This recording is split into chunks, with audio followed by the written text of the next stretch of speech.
Well, we're starting the week off quiet in many areas as high pressure really holds control of most of the eastern United States, but out west it's anything but quiet. We've got a big storm that's influencing parts of California. We've got heavy rain, heavy snow, flooding going on here, and even thunderstorms, and it's going to stay busy again into Tuesday with more unsettled weather here. The snow also pushes further inland, so now we're seeing the snow into parts of Utah, into the Wasatch, up into Wyoming.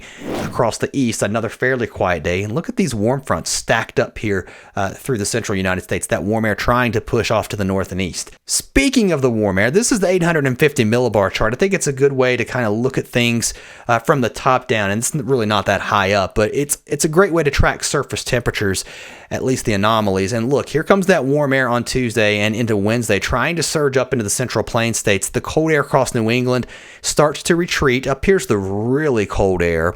And what we're going to see over the next couple of weeks, I think, are chunks of this cold air just breaking off and moving south. Not a prolonged cold extended period, but just an influence from it. Here we go into Thursday. Some of that warm air, again, trying to push into the northeast, but it doesn't last. We see two pieces of cold air, this chunk and this chunk across Alaska. This one will affect the Pacific Northwest. This one's going to impact most of the east. So it looks like another cold weekend from, say, the Mississippi River east as that cold air pushes into the south. Temperatures below normal here. And then look at this, another chunk of cold air pushing into parts of the Pacific Northwest. This could be the thing that brings us snow into places like Seattle, all the way down to sea level. Something to keep an eye on for early next week. That cold air starts to modify and move out as we head into Tuesday and Wednesday of next week. But look, another piece of cold air starts to move south and could influence the mid-Atlantic once again and the northeast. Here we are on Tuesday. Find where you are on the map. A quiet day for most of the United States outside of the west. That atmospheric river and onshore flow continues through the day on Tuesday into Wednesday. The snow again spreading further inland as we head into the day Tuesday and Wednesday. So by Wednesday morning, we're seeing the snow here into parts of Wyoming, Utah, even as far east as Colorado, and then across the Great Lakes. A weak system could bring a few showers for places like Detroit up into Michigan and eventually into the northeast, and maybe even a few light rain or snow showers here into New York State.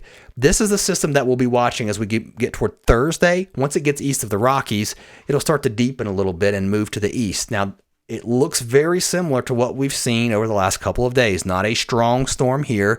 It's not phasing with the northern branch. Without that, you don't get a rapid cyclone developing. And because of that, it just looks like a rainmaker moving straight east to west across the United States. There could be some snow here across northern parts of New England, but then behind it, that's when the cold air moves in. Once the front blows through, we develop northwest winds behind it, and then a cold push of air right here. This could bring some snow showers into the parts of the Ohio Valley, into the Appalachians, and then that moves through pretty quickly. And remember how I showed you guys that chunk of cold air moving in for the weekend here in the east? Well, this is it.